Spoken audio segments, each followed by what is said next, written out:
from the Daily Trust News Center, this is the News Hour. Tonight on News Hour,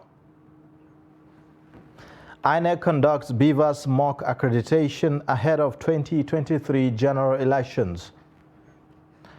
Governor Zulum goes hard on banks, threatens to revoke their land allocation as new Naira note scarcity persists. 3 governorship candidates attend Media Trust election debate in Kano, unveil blueprints for prosperity. Away from Nigeria, 9 people killed in terrorist attack on Niger Republic refugee camp. Hello and welcome to Trust News Hour. I am Ayuba Ila. Thank you for joining. And now the details. We begin with election matters. Ahead of the February 25 general elections, the Independent National Electoral Commission (INEC) rolled out mock accreditation exercises across the Federation on Saturday. The mock accreditation was organized to check the lapses in its bimodal voter accreditation system, BVAS, and make necessary adjustments. In Kano, officials and stakeholders described the exercise as satisfactory. The report. Following the commencement of the exercise, the INEC National Commissioner, Northwest, Professor Abdullahi Zuru, as well as the Kano State Resident Electoral Commissioner, Abdul Zango, who monitored the mock accreditation process across the 3 senatorial districts in the state, are confident that the Commission is ready for full deployment of the BVAS machines in the forthcoming elections. My confidence is 100% that what we have observed here will be replicated. Why? Because before coming to this mock exercise, we have tested every single BVAS across the whole Federation.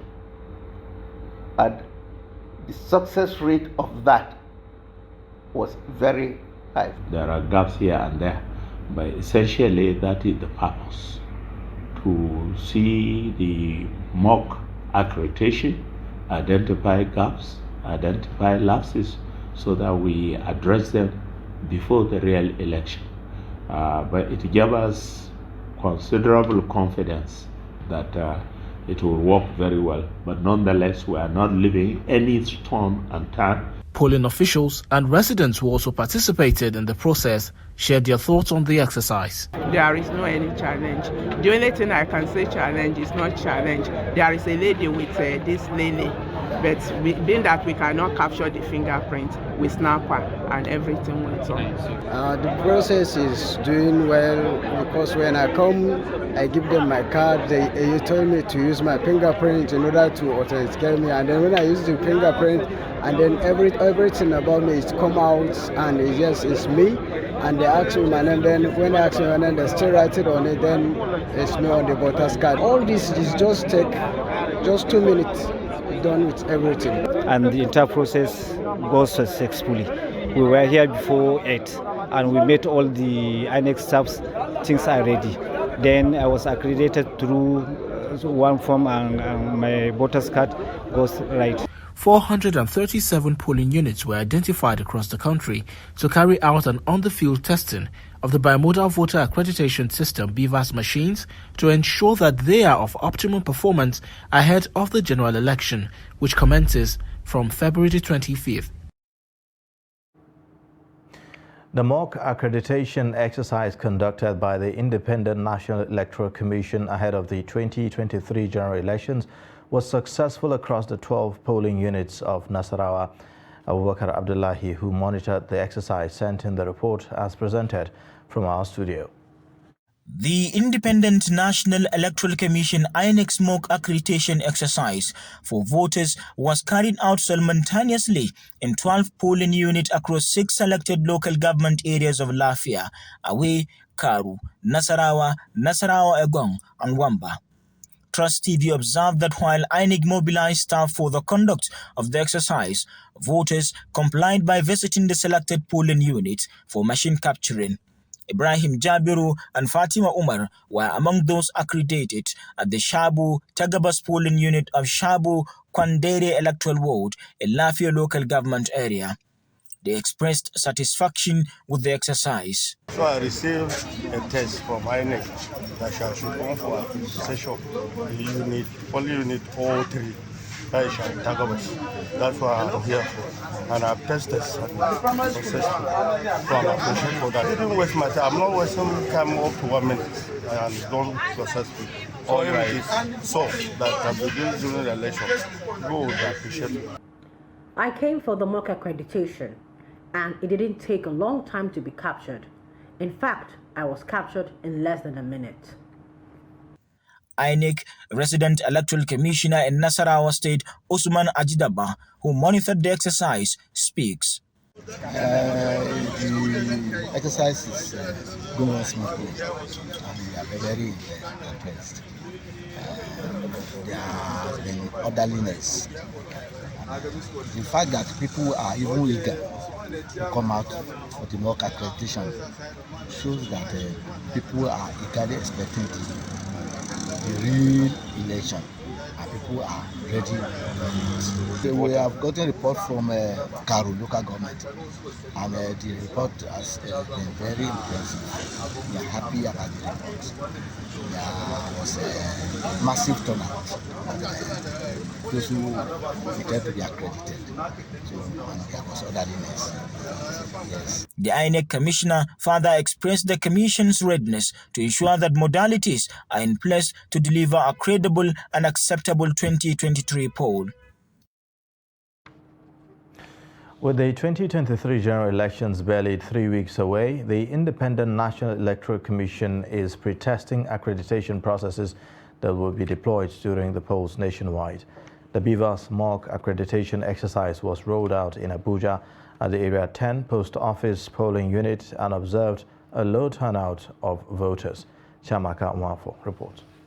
The mock accreditation, organized by the electoral body, has been rolled out in 12 designated polling units in the 36 states and 4 in the Federal Capital Territory. The mock accreditation rolled out in selected polling units across the country is based on the country's 109 senatorial districts. The designated polling unit in Area 10 is populated by a mix of voters and observers from civil society organizations, the African Union, and political parties. The observations about the exercise are varied. There is not any challenge. I was accredited as soon as I arrived the venue. It did not take me up to 5 minutes to accreditate me. This also shows that we are going to have a hitch-free election come 25th February 2023. The process today was smooth. The INEC staff were here on time, and we experienced somebody that was accredited, and he was accredited the first time, and we tried him the second time, and the beaver showed that he has been accredited already. I've been able to witness 1 or 2 persons and being accredited. The last person used his facial to be accredited. For those that have been accredited so far, we've had 1 or 2 issues with those that have been accredited so far. The first instance, he wasn't captured, both facially and his fingers prints were not captured. We had to, after several attempts, we had to wait for like almost 30 to 45 minutes before he finally got accredited. The low turnout is a source of worry, but may be an indication that voters may not have been fully informed of events leading up to the election. Turnout was very low. It was very low because I'm not sure there is proper information that actually went out to the people. The people outside are not aware. The turnout has been very low. Very, very, very low compared to what we expected anyway. There was no proper voter education. The turnout, yes, of course, we had some people come, but it could have been better if the news went round. There were a lot of people wanting to participate. However, because they were not informed early enough, they couldn't make it. The party agents believe if all goes well, the beavers would work well for all parties involved, voter and politician alike. Some of the observers believe that the beavers is credible and that the situation in Osun does not detract from its integrity. We can depend on the beavers because what we observe here is something that is smooth. Yes, it's something you can give your trust to.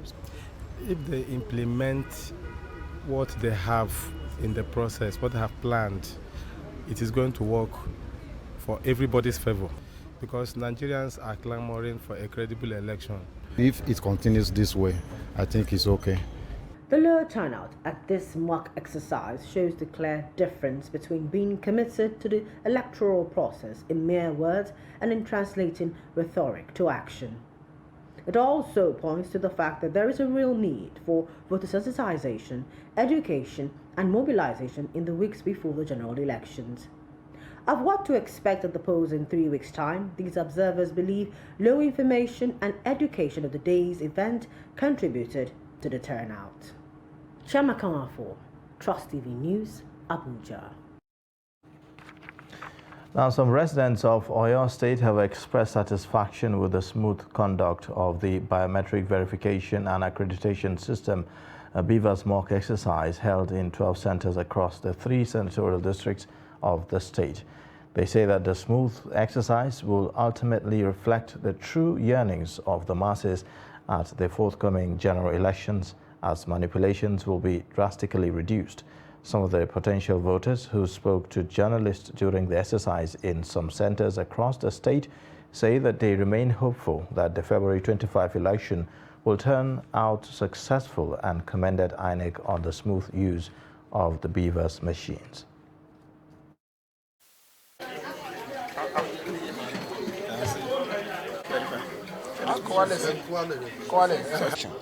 Today, we are conducting a mock accreditation with BVAS.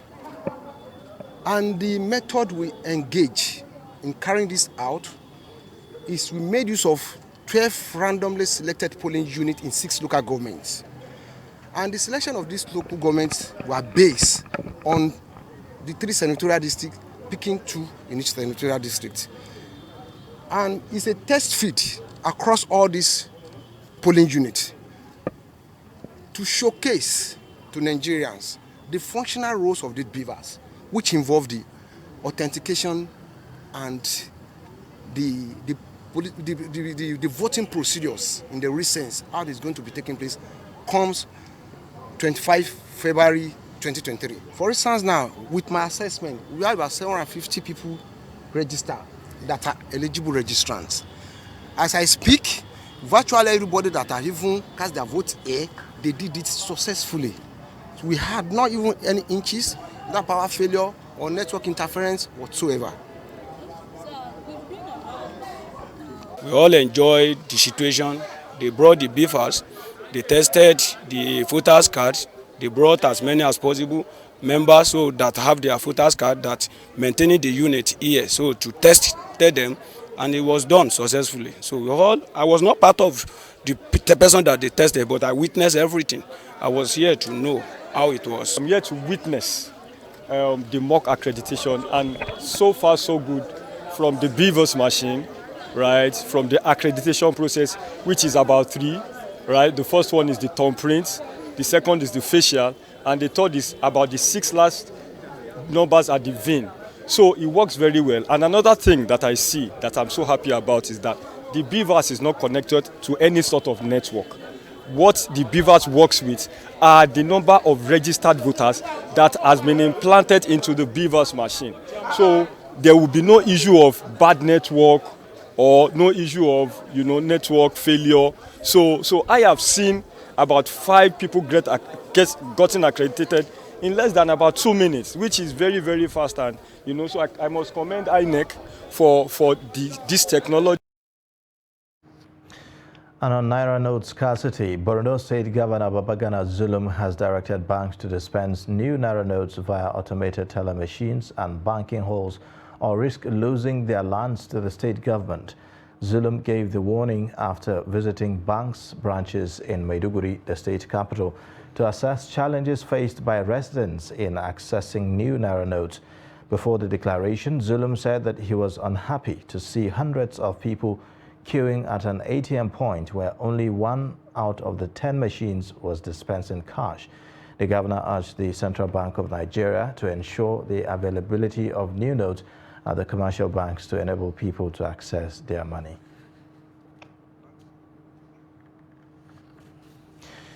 Now, the crisis rocking the issuance of the new Naira notes is far from over, as residents of Bauchi State are yet to understand why commercial banks are having a hard time complying with the CBN's directives to issue the notes over the counter. Some customers who spoke to Trust TV expressed dissatisfaction with the attitude of banks towards issuance of the notes despite being ordered to do so. Adamu Imam reports. The Central Bank of Nigeria recently directed commercial banks to commence the issuance of new Naira notes at the counter to cushion the effect of Naira shortage occasioned by the redesigned notes. Many believe the staff of the banks are not helping the situation, as queues to access cash still persist. The CBN says it deposited enough money into banks here in Bauchi State. So why is it that in some banks, even if you enter, they only give you 20,000 Naira in a day, while at the ATMs, some people spend the whole day? This is not good for Nigerian masses, to be honest. Even if the banks receive enough cash from CBN, we are yet to see the money, because I entered the bank and they told me they will give me only 5,000 Naira, but I saw them giving someone a huge amount of money. When I asked, they said it is their staff. I believe this is too selfish of the banks. We expect that government should help the masses, not the other way around. That this policy is for the poor people and is targeted at improving our economy, they should increase the withdrawal limit so that people will not be subjected to this hardship. The situation cut across almost every bank, as others lamented that they spend the whole day just to withdraw cash. Since morning we have been on queue, but nothing has changed. So far, I am number 103, and we haven't gotten the cash.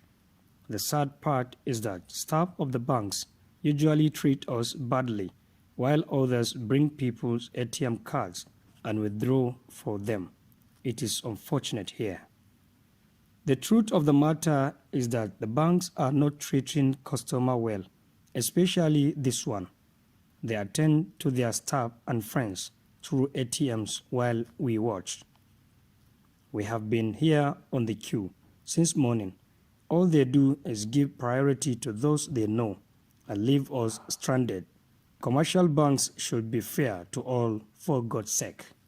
Despite these challenges and agitations from frustrated Nigerians, the Central Bank of Nigeria says the Naira redesign policy has come to stay. Adam Imam, Trust TV News, Bauchi. The Inspector General of Police, Usman Alkali Baba, has ordered the arrest and subsequent prosecution of all individuals engaged in the sale or abuse of the Naira notes issued by the Central Bank of Nigeria. According to a statement by the Force Public Relations Officer, Olumuyiwa Adejobi, on Friday, the directive is in furtherance of the federal government's policy and drive to uphold the provisions of the CBN Act 2007 and dignify Nigeria's currency. The IGP ordered the Deputy Inspector General of Police, DIG, in charge of the Force Criminal Investigations Department and the Assistant Inspector General of Police in charge of the Force Intelligence Bureau to place officers and men of the department and the Bureau across the nation on high alert. The statement directed police and commissioners of police in charge of police commands and formations to carry out full enforcement of the provisions of Section 20 and 21 of the Central Bank of Nigeria Act 2007, which criminalizes, amongst others things, the hawking, selling, or otherwise trading, spraying of, dancing, or marching on the Naira notes, falsifying or counterfeiting of banknotes, refusal to accept the Naira as a means of payment, and tampering with the coin or note issued by the Central Bank of Nigeria. The President of the Court of Appeal, Justice Monica Dongbang Mensem, says that the court has received more than 600 pre-election matters from its 20 divisions from November 2022 to date. Justice Dongbang Mensem disclosed this when an EU delegation led by Ambassador Samuela Isopi paid her a courtesy visit in her office in Abuja. The president expressed joy with the visit, which she said provided an opportunity to exchange views, share experiences, and learn from the respective experiences in their countries. She said that the active involvement of election observation missions in Nigeria to ensure free, fair, and credible elections was appreciated. It is pertinent to state that the role of these observer organizations have greatly impacted the resolve to review the Electoral Act 2010, out of which came the Electoral Act 2022, with some laudable innovations to strengthen our democratic policies and ensure credible elections. The Court of Appeal has reviewed, developed, and expanded the scope of working materials for judges on the electoral process. We now have the Judicial Electoral Manual, which incorporates decisions of the Supreme Court and of those of this court on critical fundamental sections of the Electoral Act. The European Union election follow-up mission headed by Mrs. Maria Arena. And I remember that on that occasion you already developed some of the points you raised today. And one of those was really the importance to support the judiciary on building the capacity of justice on election-related matters. And I'm glad to say, even if I understand, and of course I agree that it might not have been enough, I'm happy to say that from that meeting we were able to support the court in the organization of the training of 300 judges. And we also have trained secretaries and support staff. Because for us, I mean, this is something that we see as being crucial because we know that it really can contribute improving the electoral process by improving and promoting election dispute resolutions. Now to political matters. The President Muhammadu Buhari has described the presidential candidate of the All Progressives Congress, Bola Tinubu, as committed Nigerian that can take the nation to greater heights if elected in 2023 election. President Buhari stated this at the APC campaign rally in Lafia, Nasarawa State. Abubakar Abdullahi sent in the report as presented from our studio. The Nasarawa State All Progressives Congress presidential campaign rally attracted party faithful from different walks of life to Lafia, the state capital. Addressing supporters on why the APC presidential candidate should be chosen by Nigerians at the 2023 polls, President Muhammadu Buhari said the APC administration, under his stewardship, has brought up a lot of changes, and for such to be sustained, a committed person is needed, describing Bola Tinubu as one committed Nigerian that can sustain his legacy. I will continue to campaign for Bola Ahmed Tinubu. He is a committed Nigerian, and I believe he will give all he has to this country and to you, Nigerians. And I assure you that, God willing, we are going to win through and through. The presidential candidate of the APC, Bola Tinubu, said if elected, his administration will give attention to building of the country. Ours is not about individual, it's about the nation building. It's about honesty, integrity, and character. You being a great man of political credential, nobody ever thought that a man in uniform, called sometimes camouflage, will ever be a democratic, principled, honored, with great value. The APC presidential candidate used the rally to clarify misconception on the alleged sour relationship between him and the presidency, insisting that his relationship with President Buhari remains intact. Also speaking, APC National Chairman Abdullahi Adamu and Director General Tinubu Campaign Council and Plateau State Governor Simon Lalong described Nasarawa as an APC state and called on the residents to cast their massive votes for the party at the 2023 general elections. The National Secretariat of the All Progressives Congress has fixed Friday, February 10 for a fresh governorship primary election in Taraba State. This comes after the Supreme Court on Wednesday nullified the primary in which Emmanuel Bwacha emerged as the APC candidate in the forthcoming general elections. In a letter dated February 2, 2023, the National Organizing Secretary Suleiman Muhammad Argungu told the Taraba State Chairman of the party that the exercise will be held at the Joli Inyame Stadium in Jalingo, the state capital. And ahead of the March 11 governorship election, Oke Ahiwe has been elected as the People's Democratic Party's governorship candidate in Abia State. Ahiwe is the immediate past chief of staff to Governor Okezie Ikpeazu, whose 2 terms of 8 years end in May 2023.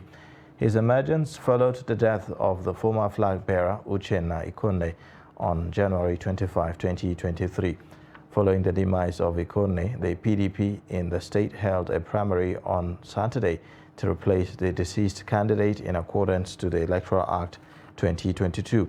Ahiwe scored a total number of 469 to defeat his closest contestant, the Deputy Governor of the state, Ude Okochukwu, and Lucky Ibokwe, who both scored 12 votes.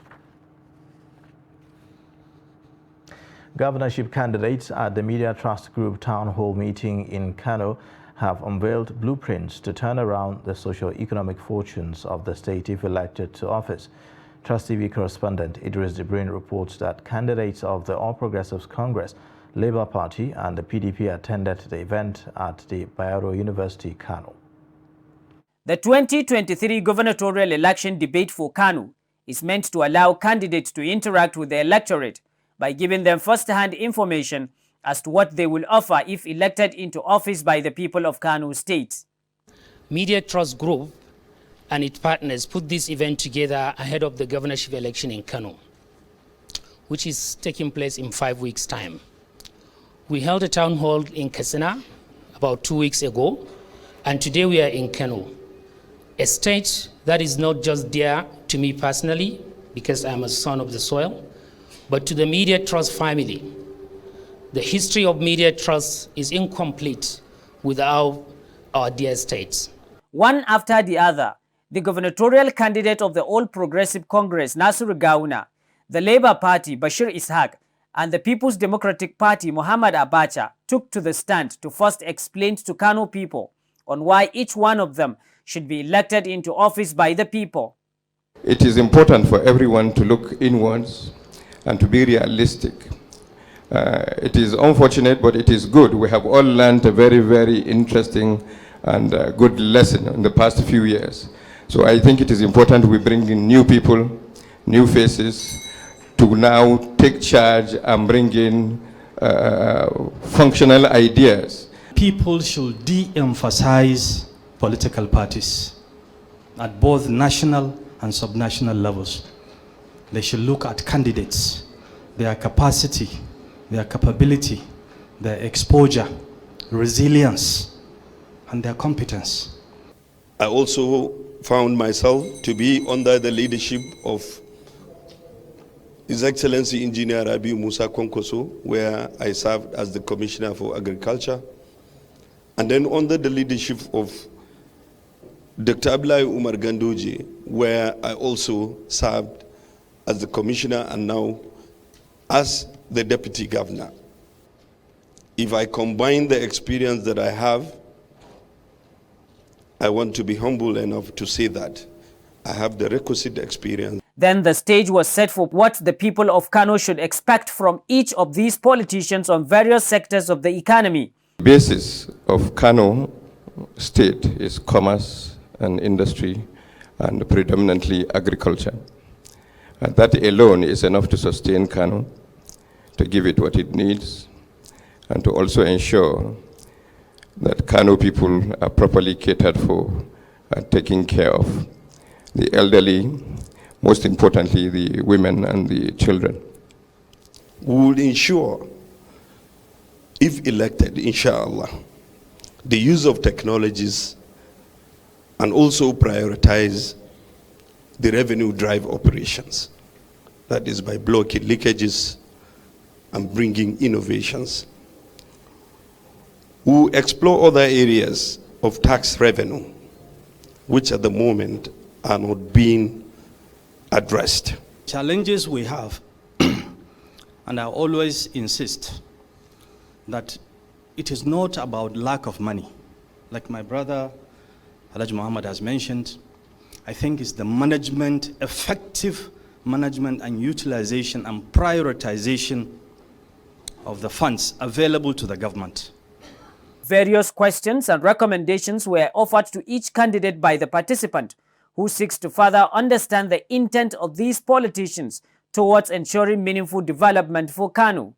We should thank the Media Trust Group for organizing such a debate. I think it's done very well, and we've had a lot of things that the aspirants said they were going to do for the people of Kano State.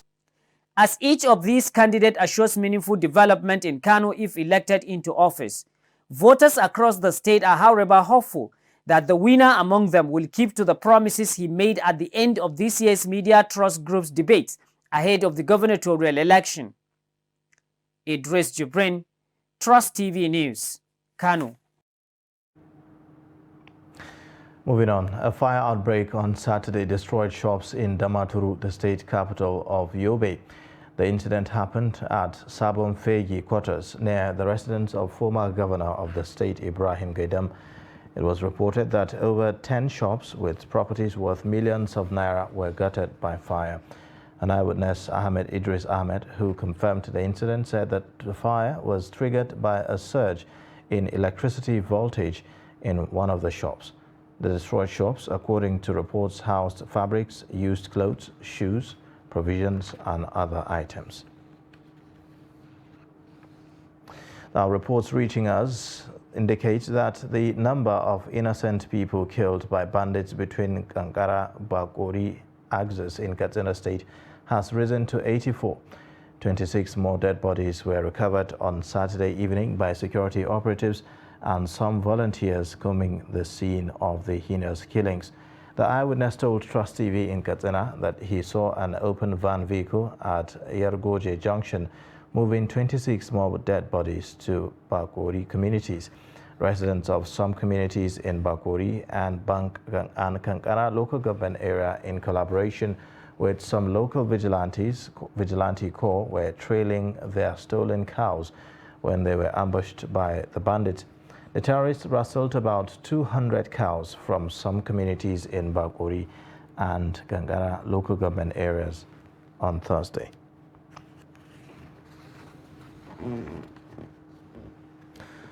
You're watching the News Hour on Trust Television. Coming up shortly, we'll take a look at Ruga settlement, keep nomads in Katsina.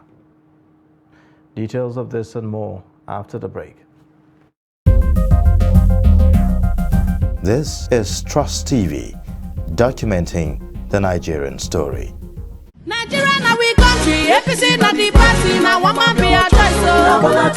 At last, the elections are here. Let's turn out en masse on election day and vote Asiwaju Bola Tinubu as President of Nigeria for a renewed hope and a better Nigeria. Vote APC, the party that shows a broom.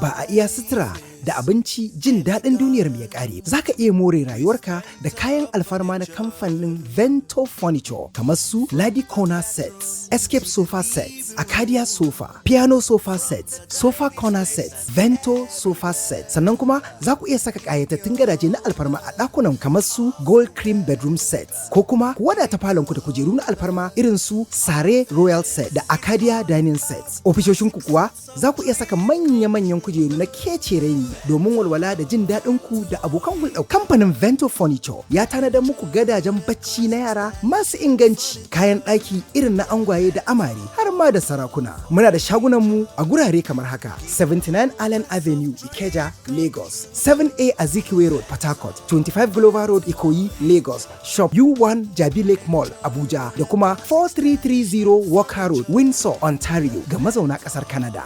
Vento Furniture, mun zagaye ko'ina.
TV, documenting the Nigerian story.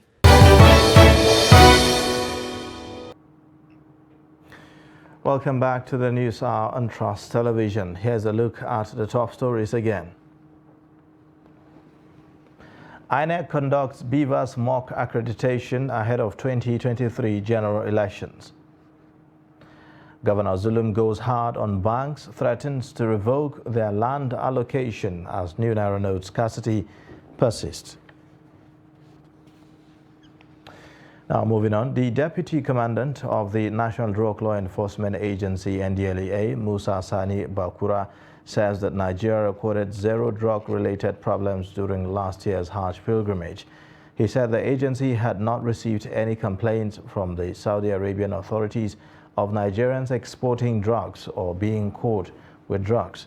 The NDLEA chief explained that for this year's Hajj, they had taken strong measures to ensure that no one transports drugs to the Holy Land, including those who export kola nuts on large scale, which is also prohibited. Meanwhile, the Kano Pilgrims Welfare Agency has commenced the 2023 Intending Pilgrims Enlightenment Campaign and has already recorded over 70% deposit for the Hajj. The Emir of Kano, Amin Ado Bayero, said that the strong position taken by the Kano Pilgrims Welfare Agency and the government helped in ensuring a hitch-free conduct last year and urged the 2023 intending pilgrims to intensify prayers for Nigeria to come out of the multiple problems it is facing. Gunmen have attacked the governorship candidate of the All Progressives Grand Alliance in Ebonyi State, Bernard Odo. The incident happened on Thursday evening in Okpoto, a community in the Ishelu local government area of the state. It was gathered that the gunmen operated in a silver-colored Sienna vehicle and wielded AK-47 rifles. Although the APGA candidate was lucky to have survived, his driver was, however, not lucky, as he was shot and later died of injuries sustained from the incident. Odo, who confirmed the incident to journalists on Friday, narrated how he survived what he described as an assassination attack on him by suspected members of Ebubeagu. But in a press briefing on Friday in Abakaliki, the State Commissioner for Information, Uchenna Orji, exonerated the state government from the incident, describing the allegation as spurious. In the meantime, Police Public Relations Officer, Superintendent of Police Chris Anyao, in a statement on Saturday, said that the command has launched investigation to fish out the perpetrators of the attack. Now, Minister of the FCT, Mohammed Bello, has directed security agencies to arrest the officials of the Federal Housing Authority and the developer of the collapsed suspended two-story building in Abuja.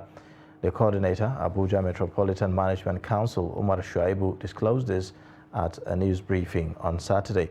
Shuaibu said that the minister directed the security agencies to arrest the Federal Housing Authority officer saddled with the responsibility of supervising the project. The coordinator also said that the minister asked the security personnel to arrest the Federal Housing Authority officer in charge of granting the development permit and the engineer supervising the development for alleged manslaughter.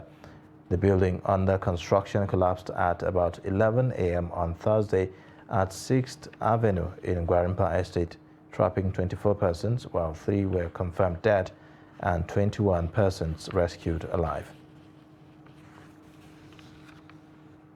The federal government has cautioned registered builders to always uphold tenets of their profession in order to stop cases of building collapse in the country. Minister of Works and Housing Babatunde Fashola made the call in his address during the induction ceremony of 373 new members of the Council of Registered Builders of Nigeria in Abuja. Fashola, represented by a director in the ministry, Henga Emmanuel, urged the new inductees to live up to the expectations of the profession. Chairman of Korobon, Samson Opalua, who underscored the need for government at all levels to ensure due process in the management of the building construction, also urged the government not to allow any individual or group to manage building projects in Nigeria unless by registered builders to avoid building collapse in the country. We are giving you the mantle this morning, but we are not limited to Nigeria. So we are registering you as registered builders with the ability and capacity to perform anywhere in the world.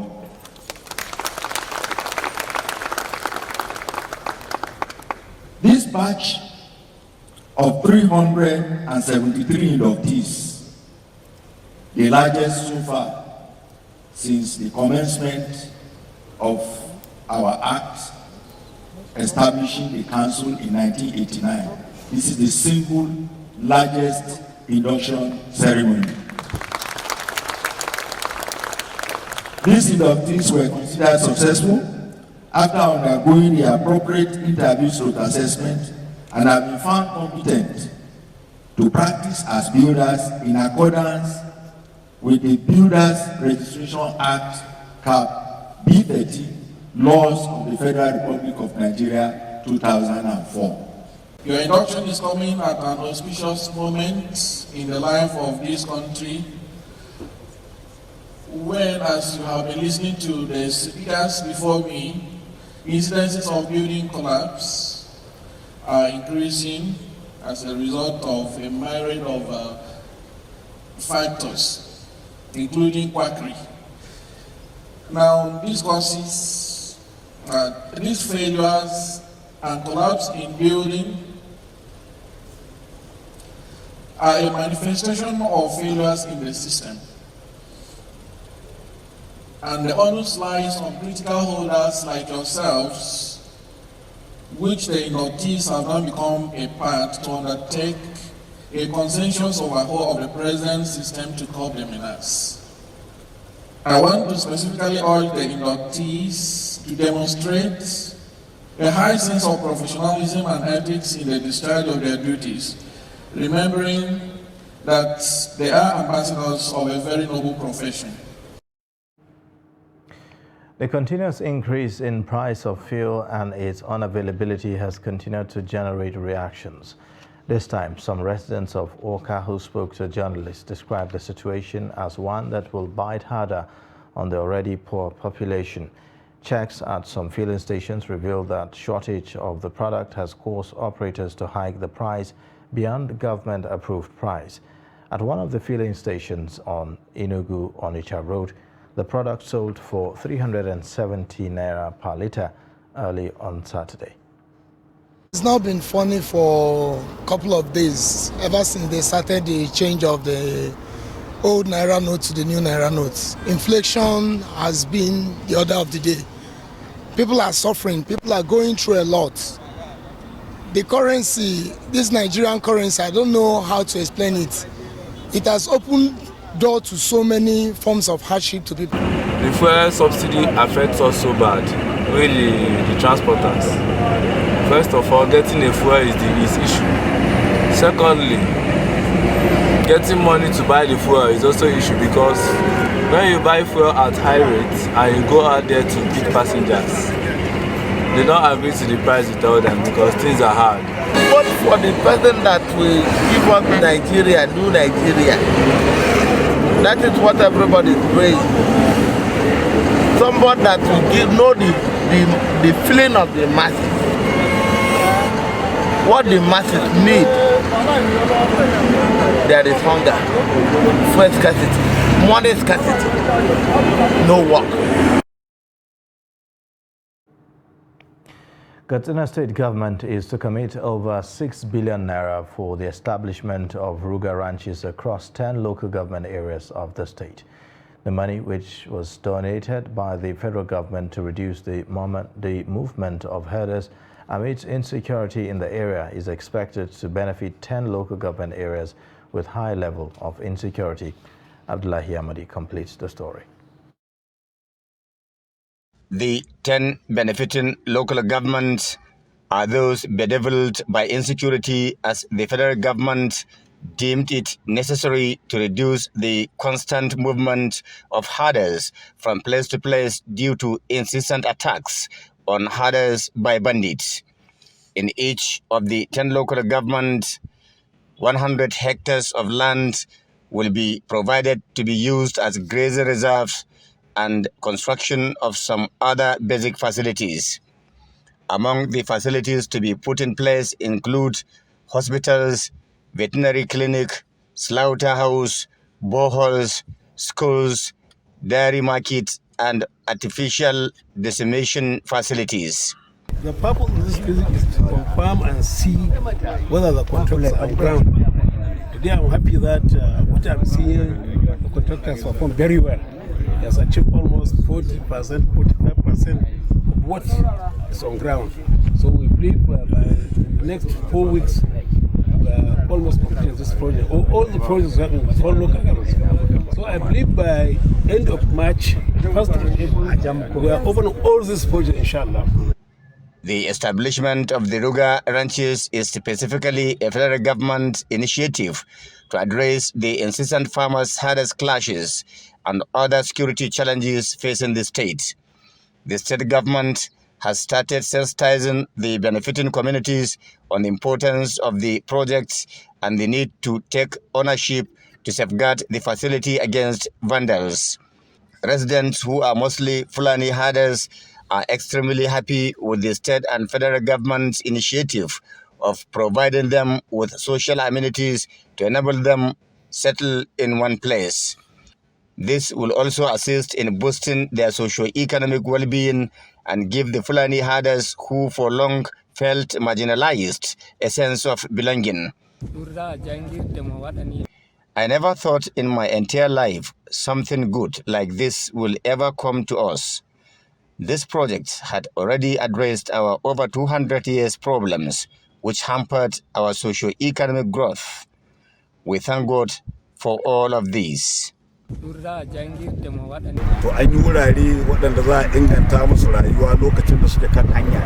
My appeal is to the beneficiaries to jealously make proper utilization of these facilities, which they have been yearning for some decades ago.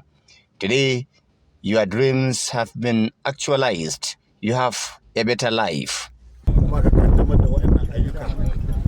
Stakeholders, including the Special Advisor to Governor Masari on Livestock and Grazing Reserves, members of the State Assembly, and Mieti Allah Cattle Breeders Association, visited the project sites in Jibia and Batsari local governments. Abdullahi Izmayamadi, Trust Television News, Katsina. It's now time for us to join Chiamaka Mwafo for the business update.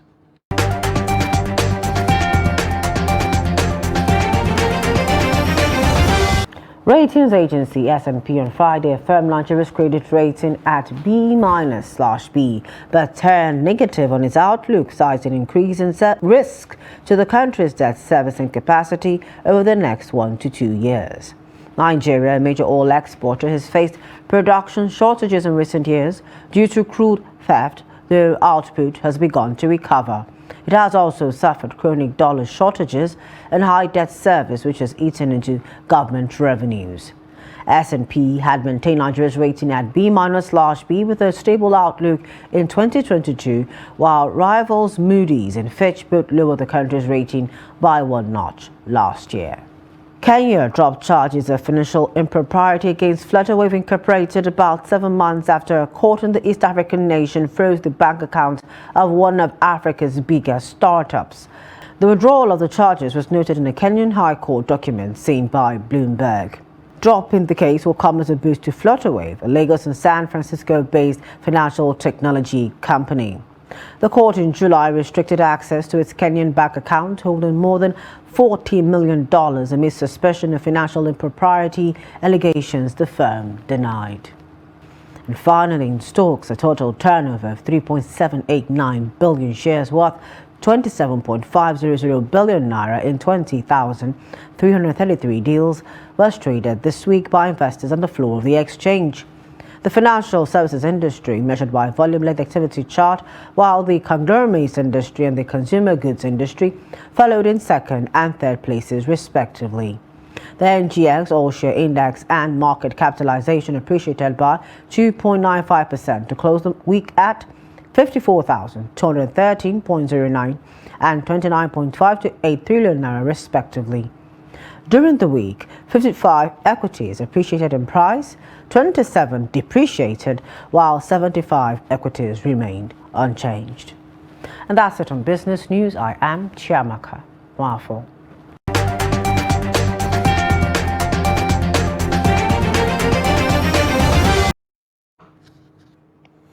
Now, away from Nigeria, heavily armed terrorists stormed a camp housing refugees from neighboring Mali in western Niger and killed 9 people.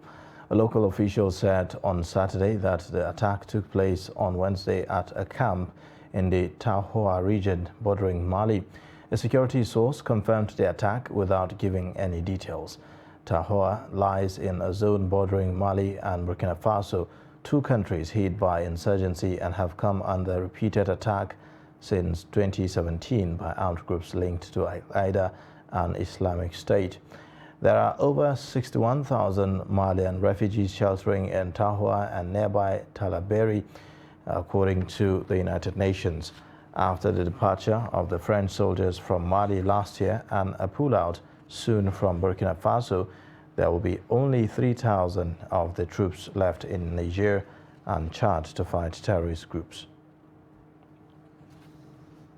And in sports news, Super Eagles forward Kelechi Iheanacho was the star for Leicester as he backed 2 assists and also scored in their 4-2 away win against Aston Villa in the Premier League on Saturday. It was Iheanacho's second goal in the Premier League and his fourth in all competitions for Leicester this season. It is a return to winning ways for Leicester in the Premier League after losing one and drawing one of their last two fixtures. Leicester climbed up to 13th place in the league table courtesy the impressive win at Villa. Kenyan Elkanah Kibet has won the 8th Access Bank Lagos City Marathon staged on Saturday, February 4, 2023. Kibet, who is also an American, clinched the diadem when a time of 2 hours and 14 minutes and has grabbed $50,000 prize tag for the marathon. He overtook record holder and former race leader David Bamasai at the 26-kilometer mark to clinch the 2023 Lagos City Marathon. Alameze Guta of Ethiopia was the first woman to cross the finish line, followed in second place by Kibene Orisa and Kenya's Naomi Mayo in third place. The marathon took off from National Stadium Surulere, Lagos, and terminated at the Eco Atlantic City. And that wraps up the news hour for tonight. You can watch more via all our social media platforms and also on our YouTube live stream. I am Ayuba Ilya. Thanks for watching. Bye for now.